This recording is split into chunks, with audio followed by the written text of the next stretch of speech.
Great. And up next, we have Steve Gullans. Experiences range from academic scientist to entrepreneur, I can't speak today, venture investor, biotech CEO, and TEDx curator, as he has pursued his passion to work with innovators to bring promising ideas to fruition. He's also the co-author with Jan Enriquez of Evolving Ourselves, How Unnatural Selection and Non-Random Mutation Are Changing Life on Earth. And today he's going to speak about the role of unnatural evolution in cancer and beyond. Welcome, Steve. Thank you very much, Tamara. Let me share my screen here. Okay. Let's see if we have it here. Okay. So this has been an extraordinary symposium, and I thank Frank and the organizers for having put together such an incredible group of speakers. Not only are they extremely talented scientists and clinicians, etc., but the breadth of topics is just unprecedented in my experience of looking at this topic of cancer in particular, or even evolution. And I really applaud their ability to put the two together. As the final speaker, I'm going to actually start with a review at a much higher level, which is really where we stand, the biotech revolution and the unnatural evolution in cancer understanding, but more importantly, cancer therapy. And to look forward to where we're headed, often the best guide is to look back. And so to understand the biotech revolution, I'm going to start with a review of the IT revolution. It's going to be a very brief history because of the time, but it's actually not unique. There have been many revolutions related to technology, and this is actually pretty characteristic. If we start in 1945, the ENIAC computer, in my mind and the mind of many others, was really the dawn of IT as a changing in the world perspective. A few really incredible things here. It took years to build, cost 27 tons. It's no more powerful than a small calculator. And it had 5 million hand soldered joints. Here's a photograph of it from the University of Pennsylvania at that time. So this is the dawn of this new revolution. First transistor was created 2 years later out of William Shockley's lab at Bell Labs, an institute that actually had 19 Nobel Prizes across many, many fields.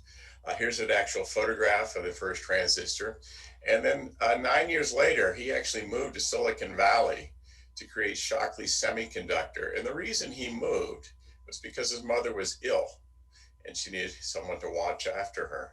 It was all orchards in a very different place than we think of today. Actually, the next year, his 8 top technical people who had come with him from Bell Labs were designated the traitorous 8 because Shockley was such an unpleasant individual and actually wasn't fulfilling the dream of semiconductors. They left to form Fairchild Semiconductor.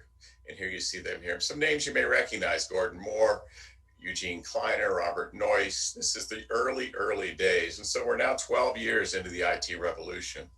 3 of these individuals left Fairchild to form Intel in '68 and created the first silicon chip in '71. This was, again, a seminal event, something we actually heard about in Time magazine and elsewhere. But if I think back to when I was in school, what was the true impact of the first 25 years of the IT revolution? Well, here it was. I had a transistor radio. That was the sum total of what the average person felt in the first 25 years of that revolution. You then dial forward to '75. The second chip had come out, the 8080, from Intel, the Altair computer, and we still know the birth of Microsoft. That year, the following year, Apple was founded. Here's the original computer built in the garage of Steve Jobs by the 2 founders. And again, it was a very primitive machine, but it built the dream, and we're going to have home or laptop computers. And once again, we have someone from the 1957 era, Ken Olsen, a local Boston native here, who actually created DEC computers. There's no reason anyone would want a computer in their home. So we're now 32 years into the revolution, and nobody actually truly understands where it's coming in terms of the old guard. I'm now going to dial through a lot of history. Internet shows up in '69, but it's not really a public event until 1990. And what you see in the gray area up here is the number of users of the internet reaching 1.1 billion in 2007. E-commerce starts in 1994, so we're now 50, almost 50 years into the revolution there. And then everybody wakes up and the dot-com bubble occurs in 1999. Interestingly, along these years, again, it's not necessarily having a big impact. We all remember Windows 95. It was 1995 when that version of Windows showed up. But one of the truly seminal events was in 1996 when America Online, which we can all laugh about now with the dial-up modems and everything, actually went down for 19 hours. And it was the lead story in the evening news.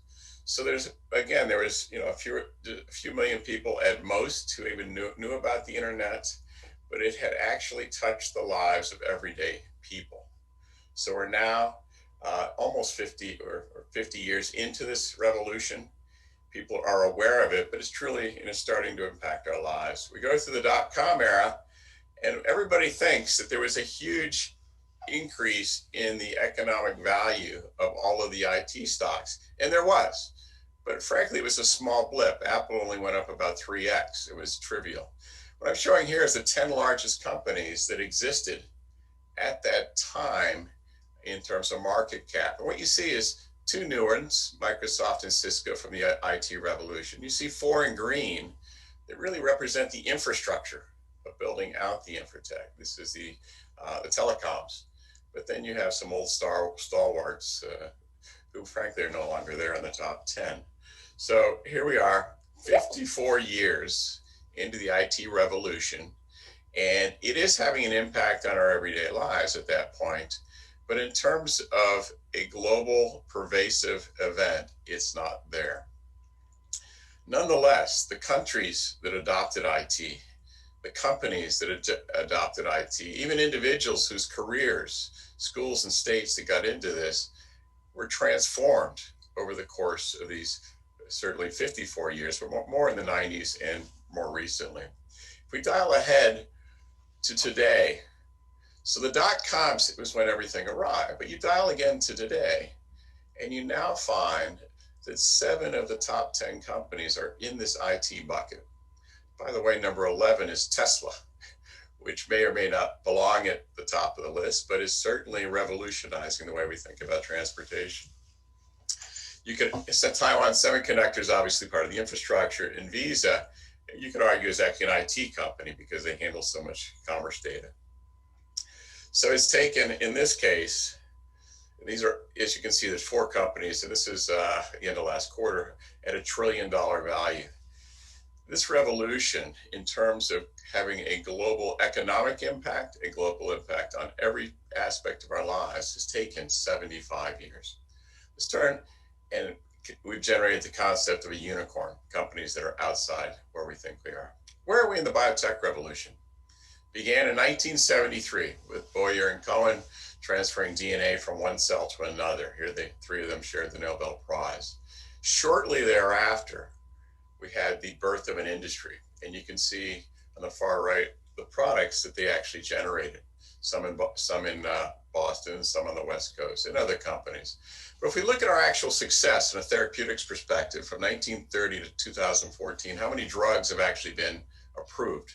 With 73 being when the dawn of this new era began, the rate has not changed dynamically in a very big way.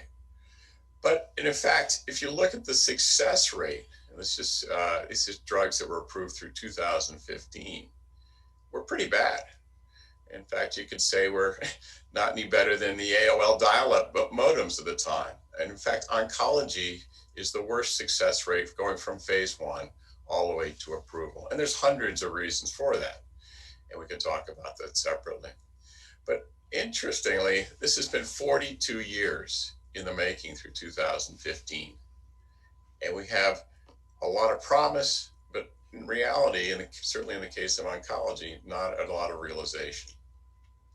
Some good news. There's not a lot of recent data. This data actually is from 2006 or 2015, showing the approval rates in a paper by Wong et al. Across various indications from phase 1 to approval. And what you see is the approval rates are starting to tick up. A number of reasons for that, particularly in the phase 3 trial designs and readouts. But we're also seeing, in terms of just straight approvals across all drug classes, this goes from 2000 to 2019. 5 of the last 6 years, we've actually had 41 to 48 NMEs approved by the FDA. So from 85 to 2013, we were sitting between 20 and 35. If you were an investor in that space, you had to seem pretty naive if you thought you were actually going to have a very big success rate. But nonetheless, we did that.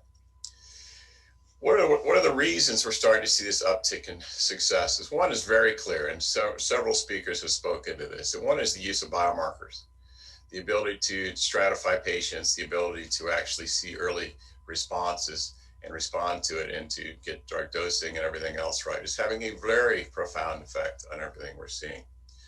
In addition, the reason I believe oncology is going to lead the day in some ways is there's actually 5 times more trials in oncology than anything else. And it's not just because it's an unmet need. It's because there's a lot of great science that's being applied and a lot of great learnings and knowledge we've heard from this conference that are actually coming to bear. Interestingly, from this graph, and this came from a small company called Catalyst, which is doing AI and informatics in the space, there's been a COVID effect. Infectious disease has jumped to number 2. And this is the number of trials underway today. And in January this year, they were about number 5. So you actually are seeing a mobilization of technologies into the COVID space. And in fact, from January of this year, this is in some ways like the AOL announcement in 1996. It's a call to the masses that biotechnology needs to actually take a role. And we've seen that. There's now 160 plus vaccines in development. A small fraction of those companies were ever planning to ever do a vaccine. But they've now found an accelerated way to get into humans. Not a way to generate money and bring in money at all. It's really, how do I get safety data? In fact, the first 6 vaccines out of this country are technologies that have never been used, approved for any human use. And so it's these new technologies that are leapfrogging. It is a silver lining within the COVID epidemic that we will see bear fruits. And as you saw from the cancer slide, we'll see it actually touch many, many lives in cancer as these technologies return to the diseases. What's the new language of life sciences? It's here. 25 years ago, none of us used these words, or rarely. And in fact, half these words are words that are in the newspaper every day. CRISPR, I have 10-year-old kids mention CRISPR to me when I had to give a little science lecture at the local school. This is a world that's changing the same way the IT world changed. People who adopt this will be winners, and people who don't will be left behind. So where do we stand today with life science healthcare companies? Well, here's a ranking of the top 10 healthcare companies today in the world. J&J, they're all stalwarts. They've all been around for years, and there's no new biotechs.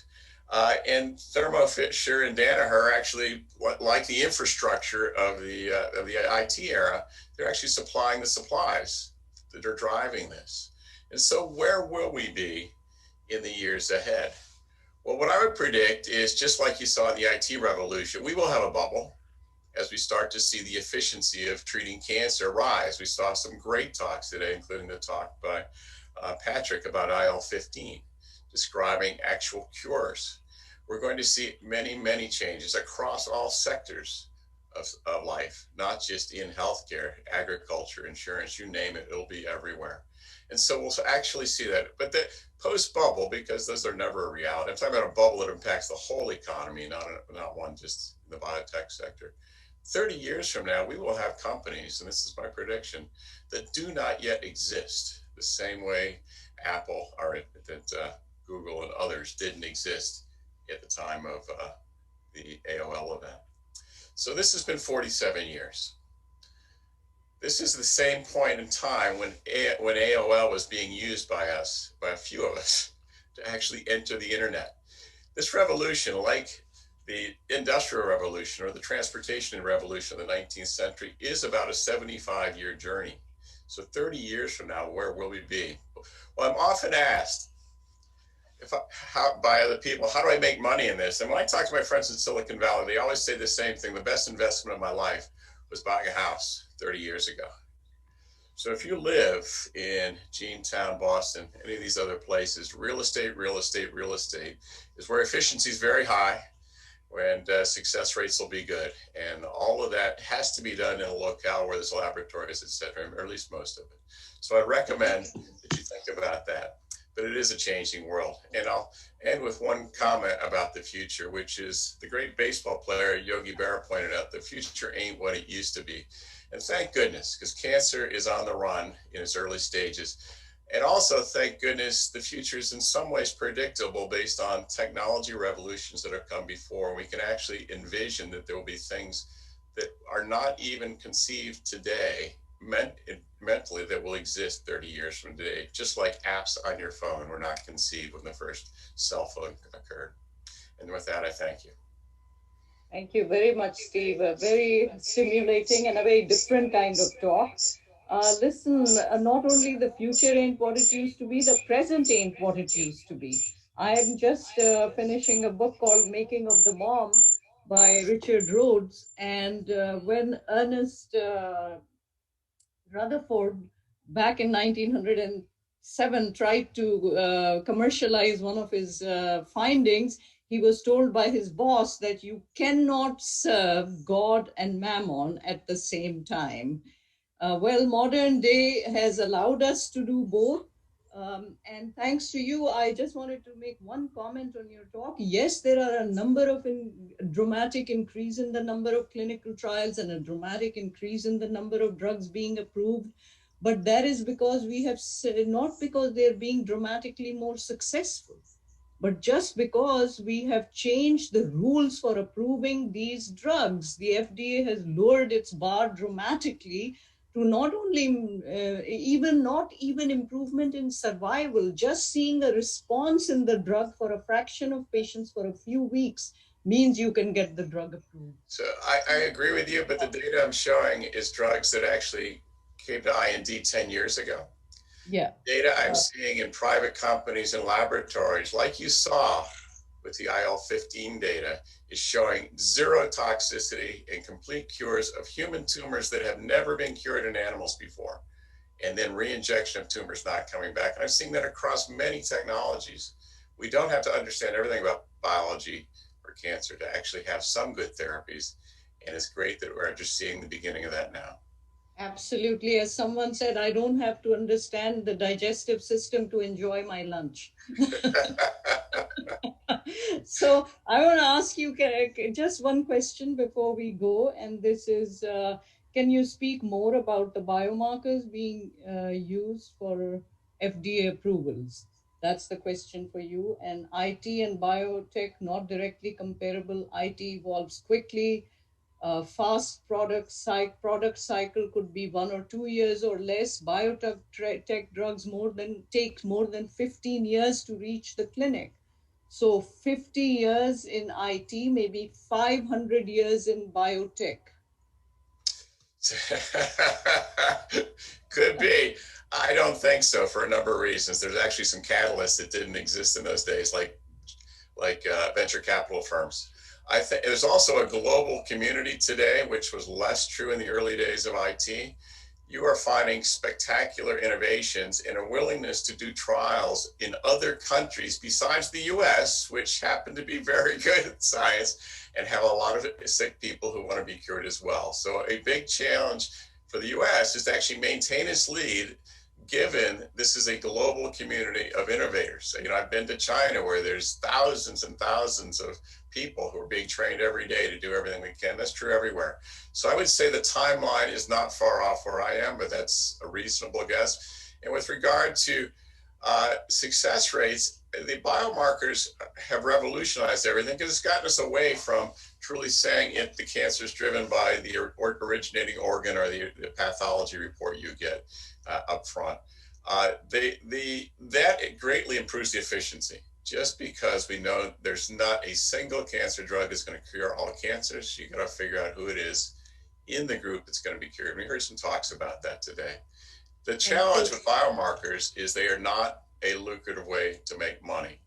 Those companies do not go public. I'm involved with many of them. They have a tough time actually getting reimbursement. Again, I think it will be overseas. It'll actually be out of pocket for many people because the costs are coming down. You're starting to see that with people getting COVID tests. I have 4 tests available in my house if I need them right now. Well, thank you, Steve, for those comments. And by the way, this last very intriguing question was from Dr. Vincent Ling. So thanks, Vincent, for your question.